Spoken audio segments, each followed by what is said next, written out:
우리 차였으면 같이 한 목소리로 합독하도록 하겠습니다. 시작. 우리가 보고 들은 바를 너희에게 전함은 너희로 우리와 사귐이 있게 하려 함이라. 우리의 사귐은 아버지와 그 아들 예수 그리스도와 더불어 누리리라. 아멘.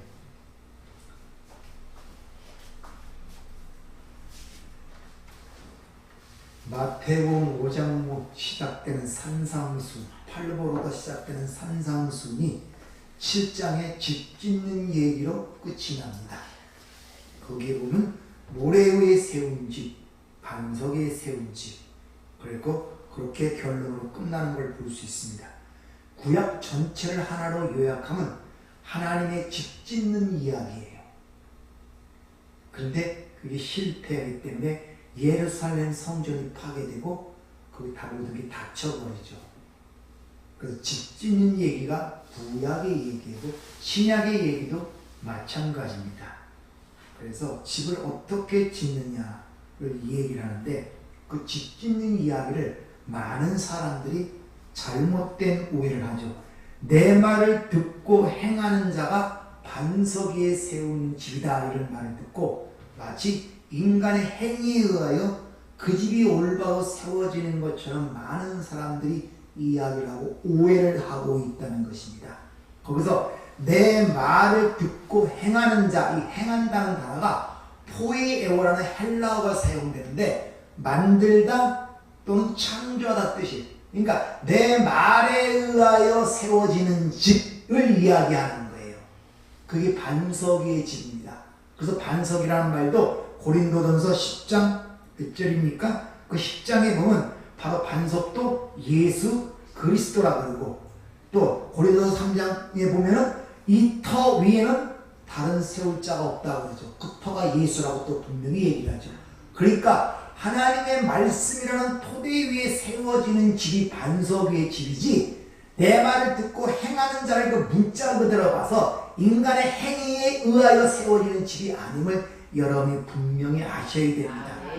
집은 항상 기초가 중요하기 때문에 반석 위에 세우라 모래에 세운 집을 대조하는 것입니다. 그만큼 기초가 중요해요. 그래서 온 세상이 악한 자 안에 처하고 우리는 하나님께 속한 자라는 이 기본적 기초의 전제로서 모든 걸 바라보고 생각을 해야 된단 말이에요. 이 기초가 되지 않으면 혼돈이 올 수밖에 없다는 것입니다. 왜? 착한 사람, 선한 사람은 훨씬 나아 보이는데 저들은 왜 지옥을 가야 되는가? 라는 이런 의문점과 갈등이 항상 자신을 괴롭히게 된다는 것입니다. 따라서 그런 기초가 형성이 잘 돼. 이 세상은 악한 자에 처하고 우리는 하나님에 속한 자라는 사실을 아는 자들은 이 세상의 어떤 환경 속에서도 놀라지 않고 평온을 유지할 수 있다는 것입니다. 알고 있기 때문에. 쉬운 말로 여러분들의 인생을 살아오는 동안에 과거에 살았던 사람들이나 우리 부모의 인생을 통해서 알았다면 내 앞으로 살아가는 인생 속에 드러나는 일에 의하여 내가 당황하거나 놀라거나 두려워하지 않는다는 것입니다. 그래서 베드로 사도가 이야기를 하죠. 너희를 연단하려고 오는 불시험을 이상한 일 당하는 것처럼 이상히 여기지 말라고 얘기를 하죠. 우리 앞선 사람들 그렇잖아요. 그러니까 내 인생 속에서 다가오는 다양한 문제들이 있어요. 그걸 놀랄 필요 없고 왜? 그런 것을 이미 보고 배웠고 알았잖아요. 안다면 놀랄 필요가 없는 거예요. 평온을 유지할 수가 있단 말입니다. 인간은 타락의 결과로 이 세상의 삶 속에서 근본적인 악이 있다는 사실을 알고 있을 뿐만 아니라 이렇게 악한 자에 처한 세상 속에서 지금 우리가 여기까지 살아온 경험 외에 또 다른 어떤 위대한 일을 경험할 수가 없단 말이에요.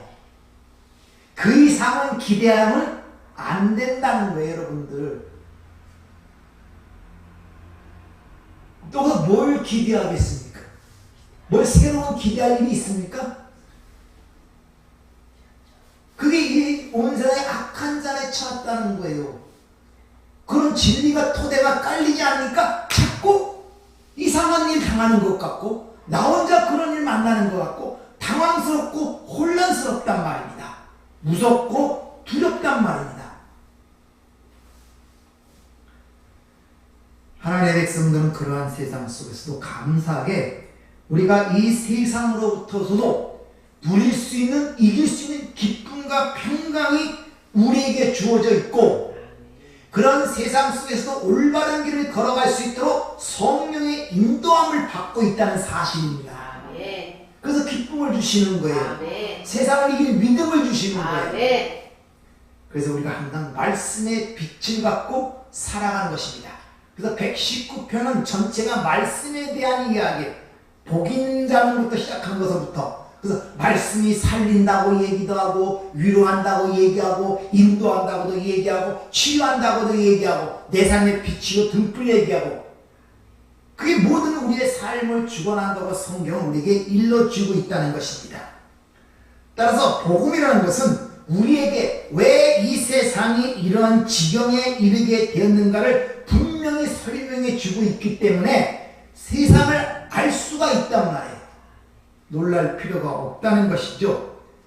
간단하게 설명합니다. 왜 세상이 이 지경에 이르렀느냐? 바로 인간이 하나님을 반역한 사실에서 기인된 것이라고 하고 있단 말입니다. 단순하잖아요. 인간이 하나님을 반역했단 말이에요. 근데 세상은 왜 세상이 이런 것에도 이런저런 문제를 따지고 얘기를 하잖아요. 대안을 제시하잖아요. 정치가 잘못돼서 그렇다는 둥, 사회 구조가 잘못해서 그렇다는 둥, 교육이 잘못돼서 그렇다는 둥, 아주 수만 가지 대안을 내놓고 이야기를 하고 수많은 이론들을 얘기하고 있잖아요. 그런데 휘둘릴 필요가 없어요. 성경은 단 한마디입니다. 하나님을 반역해서 그렇다는 것입니다. 그런데 성경은 그렇게 얘기하고 있는데 여전히 교회들이 이 세상의 문제에 대해서 정치인이 사회에 이런저런 대안들을 내놓고 있단 말입니다. 이 성경적인 것이 아니란 말이에요. 그러니까 이 세상에 왜 전쟁이 있고 기근이 있고 지진이 있고 사람들의 그 증오와 시기, 미움, 질투, 살인, 도적, 왜 이런 것들이 그런 겉모양을 보지 말랍니다. 그 나타나는 게 중요한 것이 아니라 그 근본적인 문제는 모든 인간들이 하나님을 대적하고 있다는 거예요. 하나님을 반역하고 있단 말입니다. 그래서 성경은 단호하게 이 세상이 하나님의 진노와 저주 아래 있다 그래요. 그런데 이 저주 아래 있는 세상이 어떻게 편안해질 수가 있고 행복해질 수가 있겠냔 말입니다. 평화가 어떻게 생성될 수 있겠냔 말이에요. 성경은 그렇게 얘기하고 있는데, 성경 이 모든 문제의 근발점, 시발점이 창세기 3장의 에덴 동산에서 아담과 하와의 불순종으로부터 벌써 나타나게 되죠. 하나님 말씀을 불순종하고 반역하자마자 대번 우리 안에 가장 강력한 감정이 생기는데 두려움이 우리 안에 생기기 시작합니다. 그리고 서로를 의심하게 되죠. 이 서로를 의심하는 것에 지나서 하나님을 원망하는 데까지 가요. 아담아 하와가 줘서 나를 먹었나이다. 이렇게 의심하기 시작하더니 결국 당신이 나에게 그 여자 때문에 내가 망하겠다. 이렇게 하나님을 원망하는 그 결론. 모든 문제가 거기서 보여지잖아요. 이렇게 인간은 하나님을 대적하게 되면은 어떻게 되느냐? 어떤 말 생기냐? 죄의식이 생겨요. 양심이라는 게 항상 나를 가만두지 않고 항상 나를 하나님 앞에 참소하는 식으로 계속 찔러댑니다. 그러니까 하나님은 원망스러워요. 대적하게 된단 말입니다. 뿐만 아니라 자신의 그런 것들을 가리기 위하여 자신을 비난하지 못하도록 내가 남을 먼저 비난하게 됩니다. 필연적으로 정죄를 하게 된단 말이에요. 그보다 내가 낫다는 의심을 갖고 내 양심을 잠재우기 위하여 남을 비난하게 돼.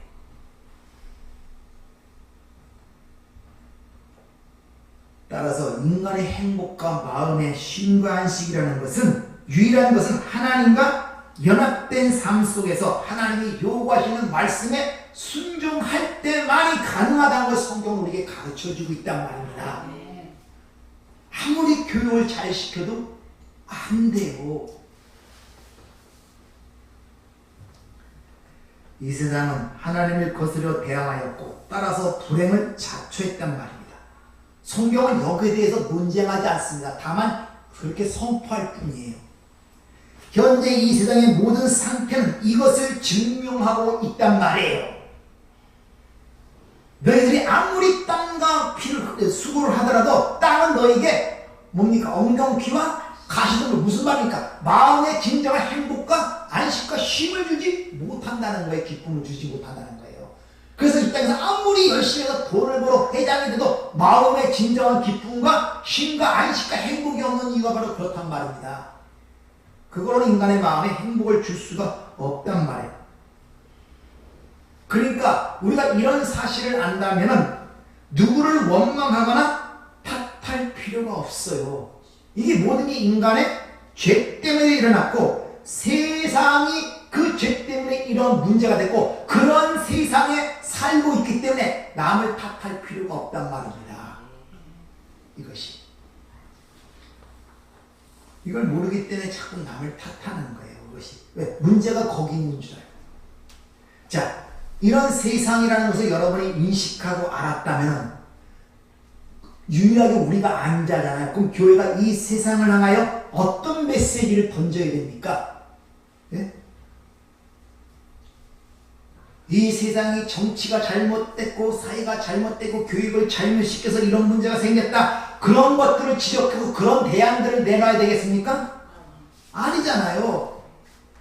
인간들이 삶과 정치, 사회적 문제에 대하여 교회는 그런데 여전히 그런 문제에 대하여 그런 식으로 대안을 제시하고 있단 말입니다. 그래서 이렇게 삶을 살아야 되고 정치가는 이렇게 정치를 해야 되고 사회 이렇게 구조로 바뀌어야 되고 이런 것들을 얘기하고 있단 말입니다. 그것을 계속해 왔지만 전혀 문제는 바뀌지 않았잖아요. 대통령이 몇 명이 바뀌었습니까? 정치가가 몇 명이 바뀌었습니까? 경제부 장관이 몇 명이 바뀌었습니까? 교육이 얼마나 바뀌었습니까? 근데 사람이 변했습니까? 안 변했잖아요. 근데 여전히 그런 얘기들을 하고 있다니까요, 교회가.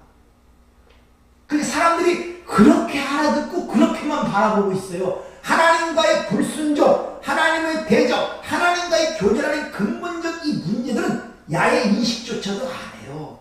하나님과 나의 관계가 어떻게 되어 있는가는 생각지는 않는단 말이에요. 이 근본적인 문제들. 성경은 분명하게 그리스도인들의 삶을 살기 위해서 우선적으로 선행되어야 될 것은 거듭나야 된다 그러죠. 거듭나. 다시 나야 된단 말이에요.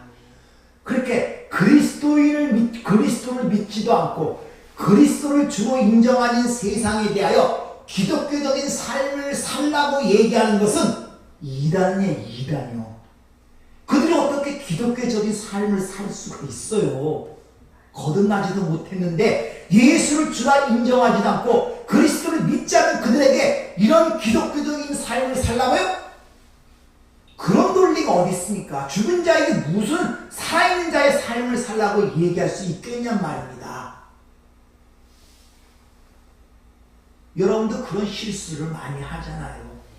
믿지 않는 자에게 기독교인들은 서로 사랑하라 그랬다고 그거 얘기한다가 알아먹습니까? 그 뭘 먼저 전해야겠습니까? 예?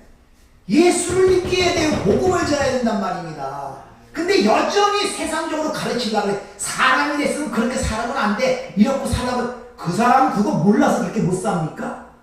국민학교 때부터 배워오잖아요. 이렇게 살고 저렇게 살라고. 윤리도 똑똑히 잘 가르쳐. 근데 안 되잖아요. 안 돼. 근데 여전히 믿는다고 하는 사람도 그런 식으로 가르친단 말이에요. 믿지 않는 자에게 그렇게 얘기해. 사람답게 살라는 둥, 뭐하게 살라는 둥, 안 된다니까요, 그것이.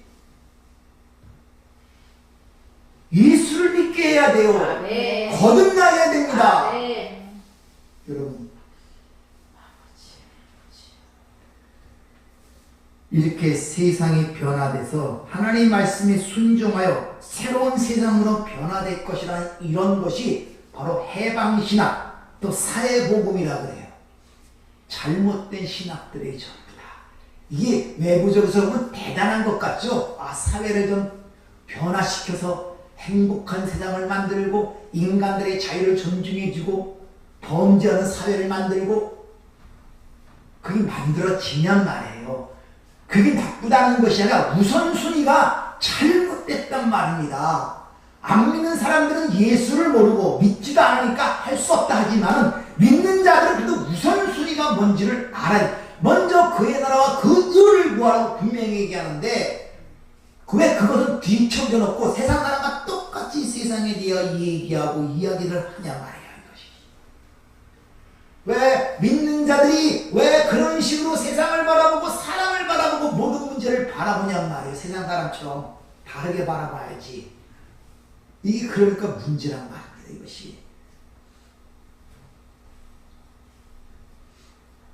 성경은 이 세상과 인류에 대하여 앞날에 대해 소망을 얘기하는 구절이 하나도 없습니다. 여러분들. 우리가 사는 이 세상과 사람들의 앞날과 이 세상의 앞날에 소망을 주는 구절이 없다니까요.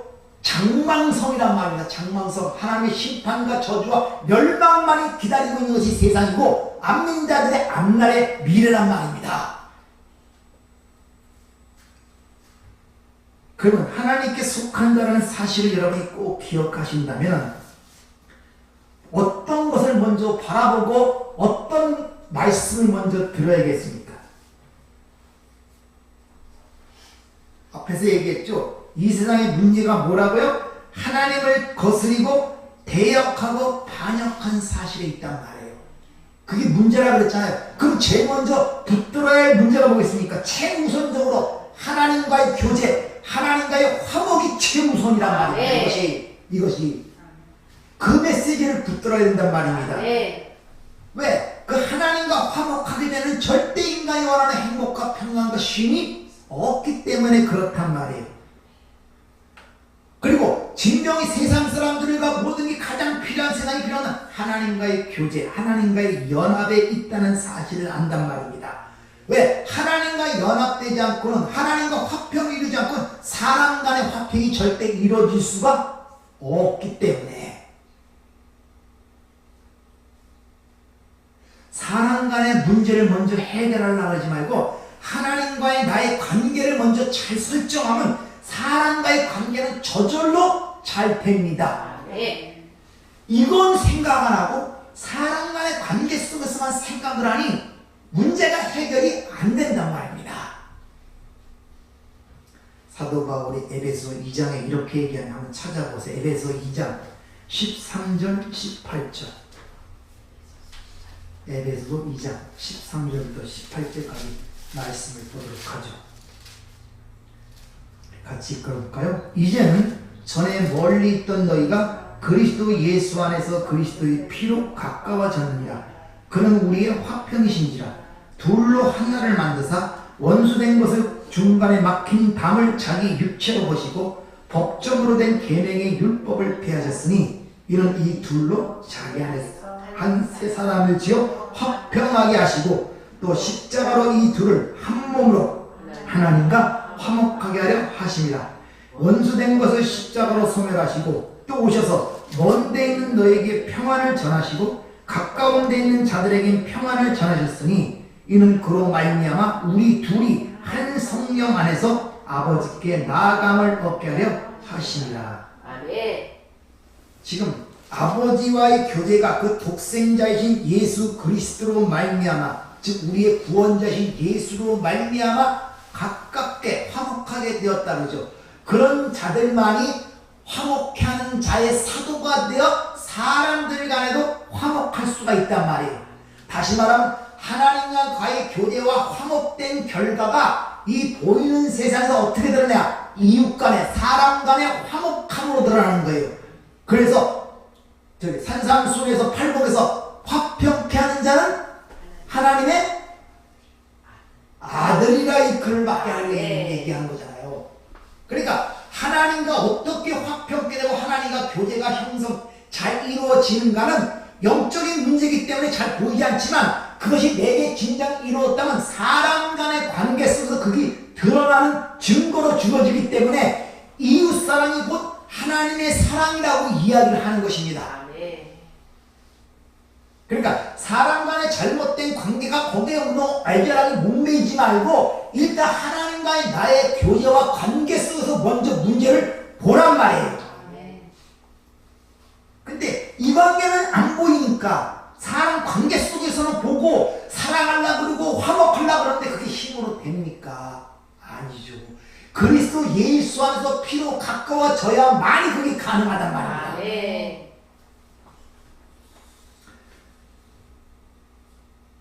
거기까지 이해하였으면 거기에 대한 그럼 어떻게 예수 그리스도는 우리를 하나님과 화목하게 만드십니까? 바로 그거예요.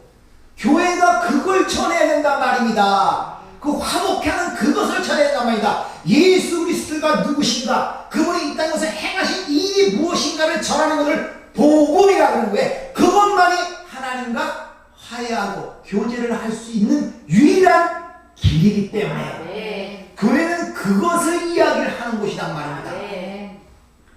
바로 교회가 하는 일은 예수 그리스도에 대한 것이며 사람들에게 예수 그리스도에게 돌아가서 그분만 바라보라는 것. 한마디로 요약하면 주 예수를 믿으라. 그래야만 너와 내 집에 구원을 얻으리라. 이 말씀이 모든 게 다 함축이 되어 있단 말입니다. 이 모든 말이 그분을 바라보란 말이에요. 그분을. 자, 그럼 그분을 통해 하나님과 사귐을 갖게 되는데, 자, 왜 예수라는 죽음이 필요한가? 자, 이 사귐이란 이 코인은 교제를 얘기합니다. 사람과의 사귐도 마찬가지예요. 서로의 사귐을 가지려면 반드시 전제되어야 할 중요한 요소가 있는데, 그게 뭐냐면 양쪽 당사자 간에 장애 요소가 없어야 돼요. 장벽이 없어야 돼요. 서로 사귐을 가지려면. 안 그렇습니까? 상호 간에 신뢰가 없고 의심이 불신이 있다면 절대 교제가 불가능하죠. 먼저 그게 없어져야 돼요. 그러니까 하나님과 우리 사이 장벽이 먼저 없어져야 한단 말입니다. 신뢰가 형성돼야 한단 말입니다. 근데 예수가 바로 그 장벽을 허는 거예요. 그 장벽이 성경에서는 죄라고 얘기를 하고 있단 말입니다. 이사야 59장 2절 오직 너의 죄악이 너희와 너희 하나님 사이를 갈라놓았고 너희 죄가 그 얼굴을 가려 너희에게서 듣지 않으시게 하려 함이니라. 바로 그 장벽을 예수님께서 십자가에 죽으심으로 말미암아 제거를 한 거예요. 하나님께서 왜 그 죄를 절대 가볍게 보지 않습니다. 그래서 사람이 죄를 범하면 정령 죽으리라. 창세기 3장에 얘기하죠. 민수기 32장에 보면 반드시 죄가 너를 찾아내리라.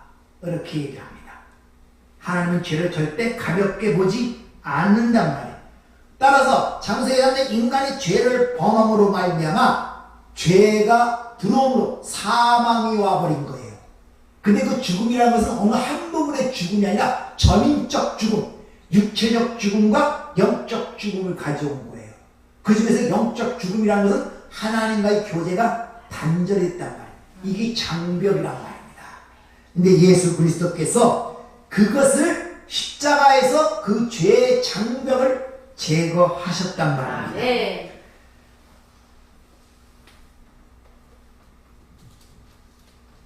그 죄의 장벽을 제거하고 하나님과 교제가 이루어져야 되는데 그 교제를 이루기 위하여 그걸로 끝난 것이 아니라 그분이 부활하셔서 또 다른 영, 보혜사 성령, 그리스도의 영, 하나님의 영으로 우리 안에서 연결을 시켜버린 거예요. 왜? 신뢰가 있어야 교제가 되죠.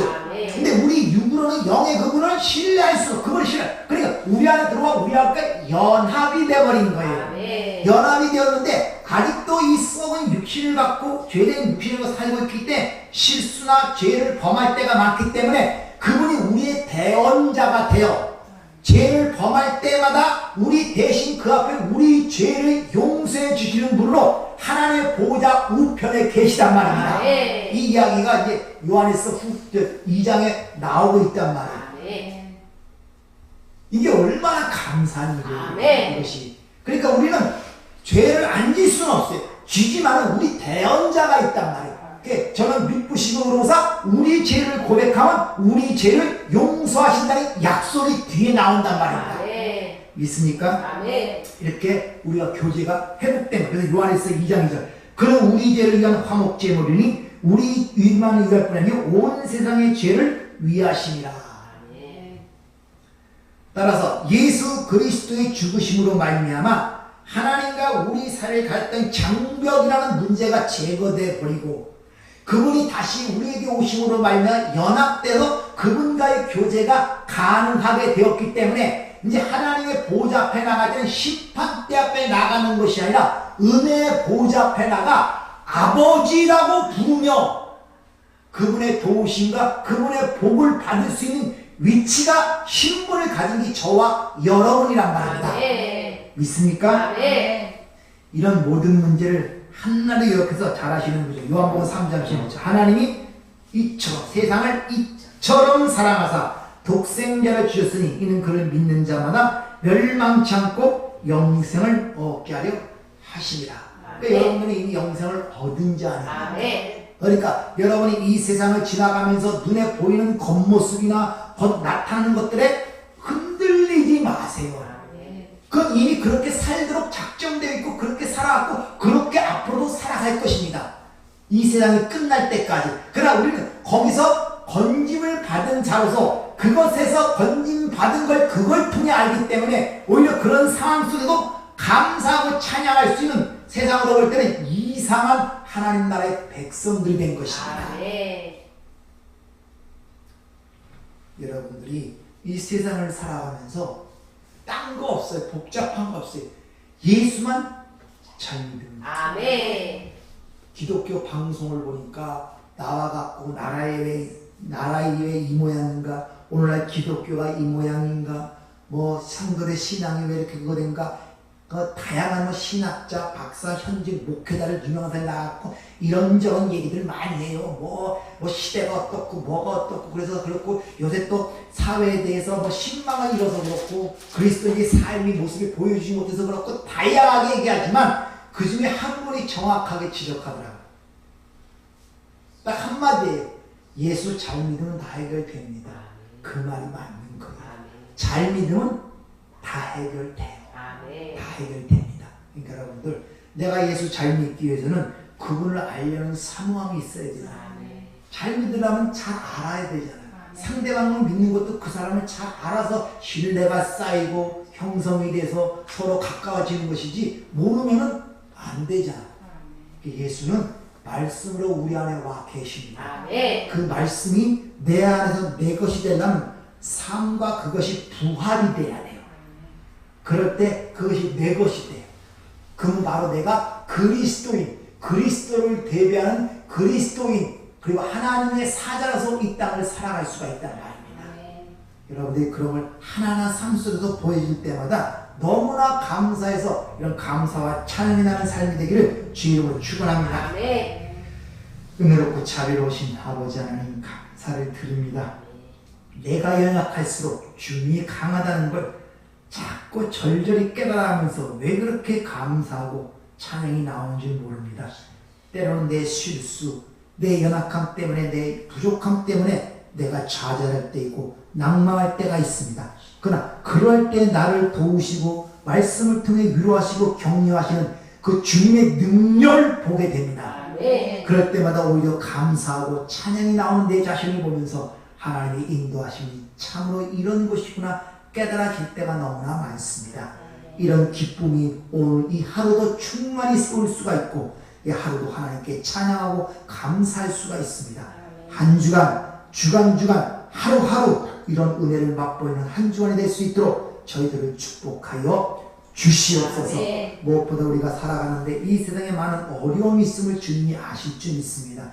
가장 문제되는 것은 주님 이 욕은 흙에서 나왔기 때문에 갈수록 연약해지고 부패지고 썩어지는 과정을 겪을 수밖에 없습니다. 이런 과정에 있어서 많은 고통을 받을 때도 있고 때로는 염려와 근심이 생길 때도 있습니다. 주님, 이런 우리의 연약함을 아시는 주님께서 그 문제가 생길 때마다 함께 해주시고 지혜를 주시고 믿음을 주셔서 어떤 상황 속에서 능히 이기며 오히려 그 가운데 기쁨과 평안을 누릴 수 있는 놀라운 은혜를 우리에게 허락하여 주시옵소서. 우리에게 아직도 쓰일 부분들이 많이 있습니다. 주님은 계획에 사용될 부분들이 많이 있다고 주님 아신다면 그런 병명도 고쳐주시고 건강한 가운데 주신 사명 잘 감당하도록 축복하여 주시옵소서. 예수님 이름으로 감사하며 기도함나이다. 아멘.